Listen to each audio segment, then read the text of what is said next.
Yes, indeed, that is absolutely correct. This was the time when the British ruled India and leprosy was spreading throughout the country. In such circumstances, a priest who had been sent to India to promote Christianity took advantage of the situation. Whenever he saw a patient, he would tell them, "Come to the refuge of Jesus Christ, all your suffering will be gone." Innocent Indians began to fall into his trap, and this process of religious conversion continued under the guise of leprosy mission, prevention, and service. Then came a turning point. The very priest who was converting others to Christianity became a Hindu ascetic upon arriving in Himachal Pradesh, India. The story of this American Mahatma is immortalized in the history of the Arya Samaj. Namaste ji, I am Harpreet Kaur. This story begins in a church and ends in an Arya Samaj temple. You could say it starts with the selfishness of an American priest and concludes with the sacrifice of an Arya Mahatma. Mr. Samuel Evan Stokes Jr. was born on August 16, 1882, in Philadelphia, America, the son of a wealthy father. Raised under the supervision of priests, Samuel Evans Stokes impressed them with his sharp intellect, so the priests entrusted him with the important responsibility of spreading Christianity in India.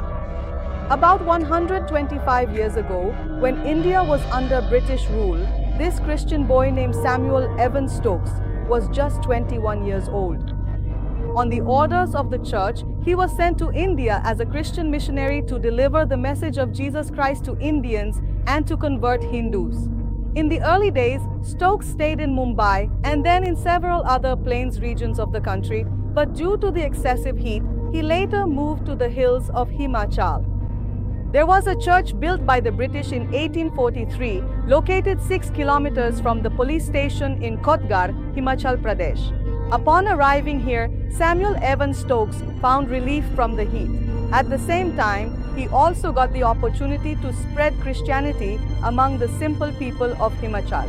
On September 12, 1912, Stokes married an Indian Christian woman. He married Agnes according to Christian customs. He was the sole heir to his family's large business. The Stokes family wanted their son to return from India, but Stokes did not agree. Gradually, the family's opposition subsided. When Evan Stokes became determined to spend his life in India, his family eventually gave in to his insistence. His mother bought him a tea estate spread over about 200 acres in Barabagh, Shimla, worth 30,000 rupees as a wedding gift. Later, Evan Stokes converted it into an apple orchard. In 1916, Stokes brought apple saplings from Louisiana, USA, and established an apple orchard. And thus, he started an apple revolution in Himachal. Today, the fame that Himachal enjoys for its apples is entirely credited to Evan Stokes. Leading up to this very specific moment in time, from everything that we could observe, every single aspect of the situation appeared to be perfectly ordinary and completely routine in every possible sense, with absolutely no indication that anything unusual was about to happen. But after this, the real story begins. In those days, the plague was spreading throughout the country, and wherever the plague struck, the healthy people of the village would leave their sick family members to God's mercy and move to safer places. During this time, members of the Arya Samaj were tirelessly engaged in serving the sick day and night.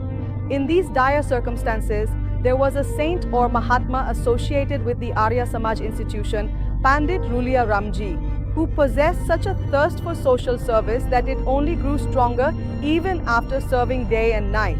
It was a thirst for service that could never be quenched. Panditji had selflessness, enthusiasm, and a spirit of selfless service for society. When the American Christian youth Samuel Evans Stokes witnessed this spirit, the doors of truth opened in his heart, and he realized that true humanity lies in serving others. What Pandit Rulia Ramji is doing is the true essence of human service and righteousness. On the other hand, those priests and their missionaries who are converting people on orders from their machinery are acting out of selfishness, and their so-called service to humanity is actually a deception. It is thanks to Maharishi Dayanandji that the Christian youth Samuel Evans Stokes came to understand life and truth, and without delay, he went to meet Pandit Ruliaramji, and Stokes never looked back. And he learned about the true eternal Vedic religion from Ruliaramji, understood the essence of renunciation and service, and learned the true meaning of religion.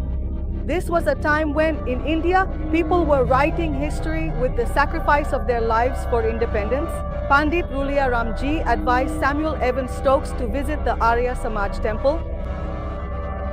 He spent some days at the Arya Samaj temple and then jumped into India's freedom struggle as a soldier. He was the only American who was raising his voice against British rule. That is, influenced by the ideology of Arya Samaj, Samuel Evans Stokes became such a revolutionary that the British government became afraid of him. In a hurry, the British government sentenced Samuel Evans Stokes to 6 months in jail for promoting sedition and hatred against the state. It is said that when something good is destined to happen, even a curse can turn into a blessing. These 6 months in jail became a curse for the British government and the Christian machinery, but a blessing for India, because as soon as Stokes went to jail, he meets Lala Lajpat Rai there. And Lala Ji, the very first thing he gives him to read is Satyarth Prakash. While reading Satyarth Prakash, Evans Stokes saw a unique spark of patriotism in Lala Ji. He learned about and understood Maharishi Dayanand Saraswati and was inspired by his acts of service towards society. He studied Satyarth Prakash. Now, Samuel Stokes became the only American to participate in the Indian independence movement. After being released from jail, his desire to study Vedic philosophy grew even stronger. He studied the Upanishads, the Vedas, and the Manusmriti. And by the year 1932, a remarkable event occurred that transformed Evans Stokes' heart. Freeing himself from the web of the Vatican and Christianity, he embraced the eternal Vedic religion and changed his name from Samuel Evans Stokes to Satyanand Stokes, setting out in search of the true God. He studied the Bhagavad Gita in English, and then, in an effort to understand it more deeply, he learned Sanskrit. And then, he studied the Vedas and Upanishads. In his own home, in a part of his house in Bagh, he established an Arya Samaj temple. On the wooden pillars there, he engraved inscriptions from the Upanishads and the Bhagavad Gita. In other words, Satyanand Stokes had now become a Vedic Arya Mahatma. Interestingly, he not only changed his own name, but also changed the names of all his family members. He changed his wife Agnes's name to Priya Devi and his children's names to Pritam Stokes, Lalchand Stokes, Prem Stokes, Satyavati Stokes, Tara Stokes, and Savitri Stokes. By the year 1937, the construction of the Arya Samaj temple in Thanedar, Himachal, had already made its mark in history. To support him financially at that time, a prominent figure in Indian industry, Jugal Kishore Birla, encouraged him by contributed 1,000 rupees. The temple built by him is called the Param Jyoti Mandir, or the Temple of Infinite Light. On May 14, 1946, Satyanand Stokes departed on his final journey, but even today, the mantras from the Vedas and Upanishads inscribed on the temple walls can be heard singing the praises of Arya Samaj's defense of the faith. 100 salutations from the Arya Samaj to this unique, passionate Indian freedom fighter and Arya Mahatma.